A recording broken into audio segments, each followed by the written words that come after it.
Oi, gente. Hoje nós vamos dar continuidade a mais um tema dentro do capítulo Os Antigos Gregos. Nós vamos falar hoje sobre Atenas. Na aula passada, nós falamos sobre os primeiros povoadores da Grécia Antiga e também sobre a cidade de Espartas. Nesse vídeo, nós iremos comentar um pouco sobre a cidade de Atenas. Partindo daí, vamos comentar que Atenas, ela é uma cidade que foi fundada pelos jônios há cerca de 200 anos, e seu regime de governo era uma monarquia, que era governada por um rei, o Basileu, e seu poder era limitado por um conselho de aristocratas, que era o Areópago. A aristocracia, aos poucos, ela assumiu as funções do rei e foi conduzindo o regime para um regime oligárquico. Quer dizer o quê? Governo de poucos. O domínio político dos aristocratas resultou em quê? Ele resultou na desapropriação das terras dos camponeses, que ficaram cada vez mais pobres e endividados, e muitas vezes esses camponeses eles eram obrigados a se escravizar para poder pagar os empréstimos.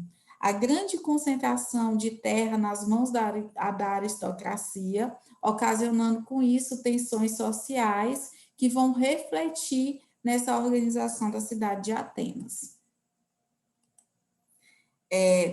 Em relação à sociedade ateniense, os escravos eles compunham grande parte da população. Os estrangeiros eles eram chamados de meteco e tinham a permissão para se estabelecer nas cidades. Embora livres, eles não poderiam participar da vida política de Atenas, do governo de Atenas.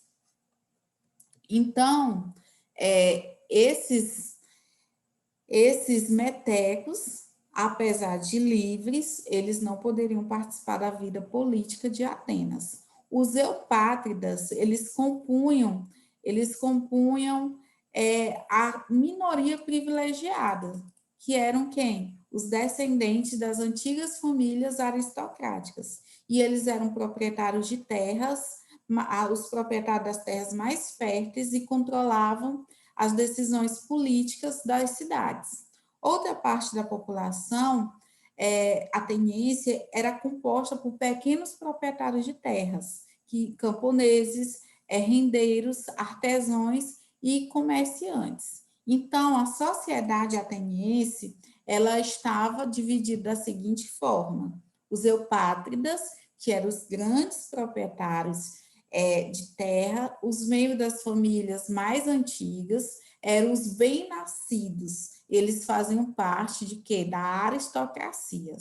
Existiam os georgóis, que eram os pequenos proprietários, os demiurgos, que eram os comerciantes, artesãos e pobres em geral, os metecos, que eram os estrangeiros ou filhos de estrangeiros, e os escravos, que eram os prisioneiros de guerra ou atenienses endividados, como eu coloquei. Quando eles ocorreu aquela desapropriação de suas terras, eles ficaram endividados, eles eram obrigados a se escravizar para poder pagar suas dívidas.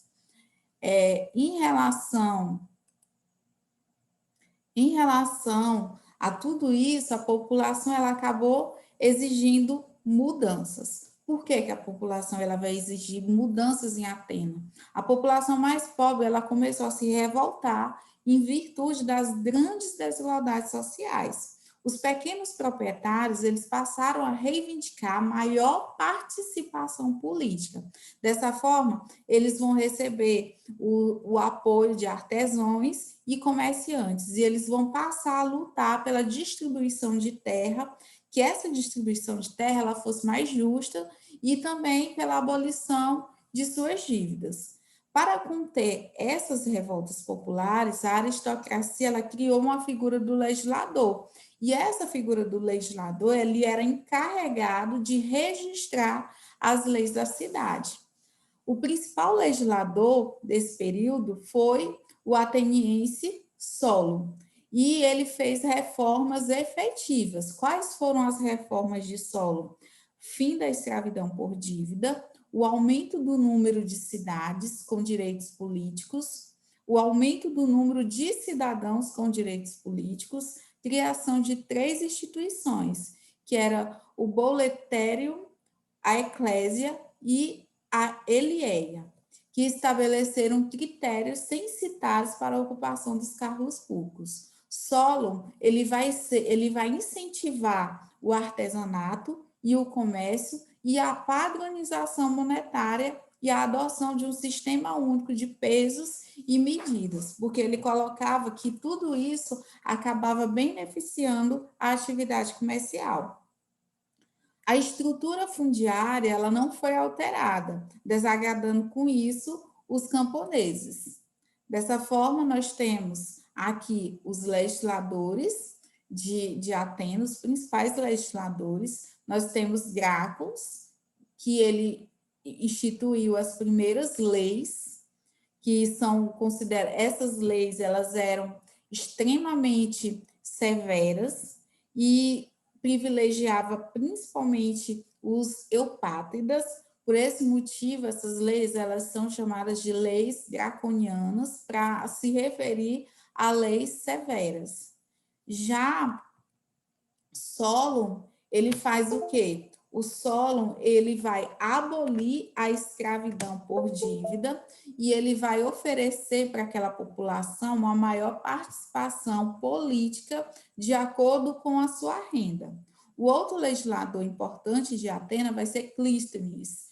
Ele vai estender os direitos políticos a todos os cidadãos e ele vai ser responsável pela criação da democracia. Então, dentro desse contexto de Atenas, que nós vimos que o Solon ele instituiu a abolição da escravidão por dívida, nós temos a Revolução Opilítica, que foi a revolução, os soldados gregos mais importantes, eles recebiam o nome de opílitas, e eles combatiam a cavalo e possuíam os melhores armamentos. No período, somente a aristocracia poderia se tornar opílitas, que eram os soldados mais importantes. Com o passar do tempo, os homens comuns eles puderam se tornar opílitas, desde que comprassem seus equipamentos para o combate. A participação dos homens comuns fez surgir um sentimento de igualdade entre eles, o que intensificou a oposição popular ao domínio da aristocracia de Atenas. Então, por esse motivo, acabou ocorrendo o quê? Uma revolução, uma rebelião opílitica, que contribuiu com isso para a conquista dos direitos iguais entre cidadãos de Atenas. Daí, nós vamos falar a respeito da tirania que existiu lá dentro da cidade de Atenas. A tirania, o caráter parcial das reformas de Solon, eles acabou intensificando as lutas sociais e passou a existir graves conflitos entre a população menos favorecida e a aristocracia. Daí surgiu o quê? A ascensão dos tiranos. Mas quem eram esses tiranos? Os tiranos, gente, eles eram indivíduos que detinham o apoio das camadas populares e acabaram assumindo o governo por meio da força. O tirano mais conhecido da história ateniense foi o aristocrata Pisístrato. Pisístrato, ele controlou as massas populares por meio de reformas sociais e a distribuição de terras e empréstimo para os pequenos agricultores. Ele fomentou a construção de obras públicas e ele incentivou a produção cultural e construiu bibliotecas. Então, tiranos são aqueles que tomaram o poder pela força tomar o poder pela força com o apoio das camadas populares. Seus filhos e sucessores, Hipias e Hiparcos, eles governaram de forma despótica e violenta e acabaram sendo afastados do poder e assassinados. Nós temos aqui mais um tópico falando sobre a tirania. Os tiranos de Atena, Pisístrato, estabeleceu a tirania, procurou amenizar as diferenças sociais, patrocinando várias obras públicas, gerando emprego a Atenas e os georgóis descontentes.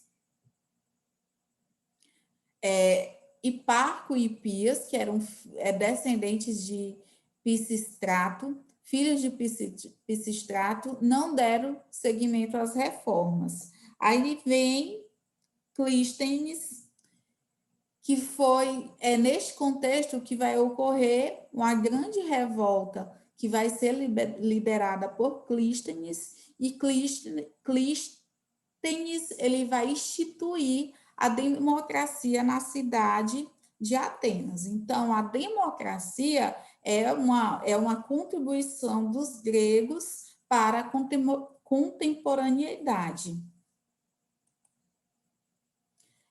Consolidação da democracia.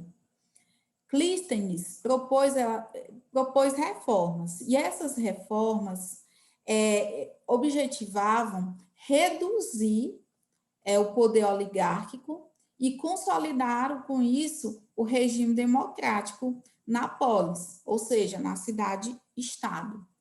Clístenes, ele dividiu a população ateniense em 9 tribos, formada por vários demos, e aumentou o número de participantes do boleterium para 500. Implantou a lei do ostracismo. O que era essa lei do ostracismo? Estabelecia por votação o exílio por um período de 10 anos para aqueles que ameaçassem a democracia. Após o exílio, os condenados poderiam voltar e reaver seus bens. Então, era uma forma de punição àqueles que fossem contrários à democracia e fizessem qualquer coisa contra a democracia existente dentro de Atenas. Então, ele eliminou a divisão censitária entre os cidadãos, permitindo a participação de todos nas magistraturas, nos conselhos e nos tribunais da Eleia. As reformas de Clístenes causaram grande impacto social. Dessa forma, ocorreu a consolidação da democracia, ela vai ocorrer no governo de Péricles, que vai instituir a mistoforia, que é a remuneração dos cargos públicos.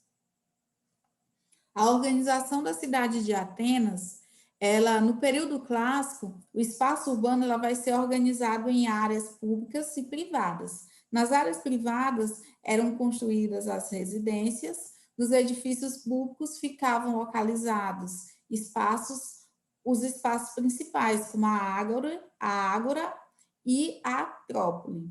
A ágora era uma grande praça onde ficavam os edifícios políticos, judiciais, religiosos e comerciais. A Acrópole, ela foi construída na parte alta e funcionava como centro religioso e de defesa. Mais um pouco sobre a democracia. A democracia grega, ela atingiu seu apogeu no governo de Péricles, no século V a.C., e ela foi limitada a uma parcela da população. Apenas os homens livres e adultos, eles eram considerados cidadãos. As mulheres, as crianças, os escravos e estrangeiros, eles não eram considerados cidadãos, então eles não poderiam votar. A votação era feita na ostraca, ou conchas. As leis ou assuntos relativos à votação variavam. Denominava-se ostracismo, o ato de exilar indivíduos através do voto da ostraca. A democracia grega, era denominada direta. Por quê? Porque os cidadãos, eles votavam direto nas leis. Nossa democracia, ou seja, a democracia atual, ela é uma democracia denominada representativa. Por quê? Porque nós votamos em representantes que, por sua vez, eles votam as leis. Então, é uma democracia indireta. Vale ressaltar que, geralmente, os participantes das assembleias pertenciam a grupos de elite, com grande número de escravos. Então, gente, em relação à evolução política de Atenas, podemos colocar que a Atenas ela foi uma monarquia, ou seja, ela foi governada por um rei, e esse poder ele era transmitido hereditariamente. Depois ela passou a ser uma aristocracia, que o poder ele era exercido pelos nobres.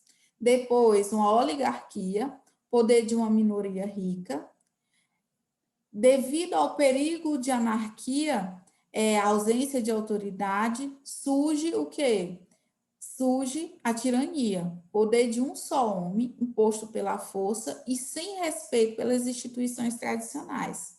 Depois, em Atenas, é instituído a democracia, que é um regime social e político em que o poder de governar pertence ao povo e a todos os cidadãos. Foi instituído por Clístenes, mas foi consolidado no governo de Péricles, através do reconhecimento da igualdade de direitos de todos os cidadãos. Vejam só, gente, que todos esses regimes políticos, esses regimes que, de certa forma, eles colocam como uma sociedade, como um Estado, como um país vai ser governado, eles foram instituídos lá dentro da Grécia. Eles tiveram esses regimes, a influência que nós temos deles é exatamente em relação ao que existiu lá dentro da Grécia e dentro de Roma. E nesses outros dois, nós temos aqui uma comparação entre as cidades de Esparta e a cidade de Atenas. Em relação a essa comparação, podemos colocar o quê? Que Atenas, a sua localização foi na Península da Ática, já Esparta na Península do Peloponeso. A base da economia de Esparta era o comércio marítimo, a base da economia de Atenas era o comércio marítimo, de Esparta era a agricultura e o pastoreio. O regime político de Atenas era a democracia. Em Esparta era a oligarquia e a monarquia. Um dos legisladores que é considerado lendário, mais importante, nós temos Grácon e Solon. Já em Esparta, nós temos Licurgo.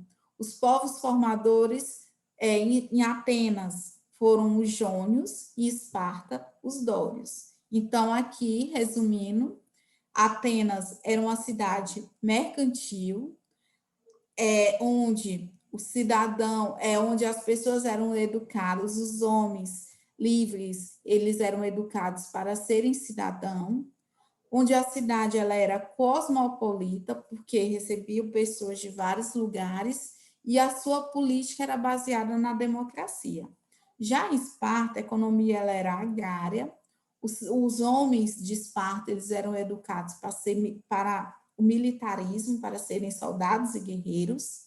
A cidade ela era xenofobia, era pautada na xenofobia, ou seja, a aversão ao estrangeiro, e a sua política era baseada na oligarquia. Então, para fechar aqui, nós temos mais uma vez a comparação entre Atenas e Esparta com base na sua educação.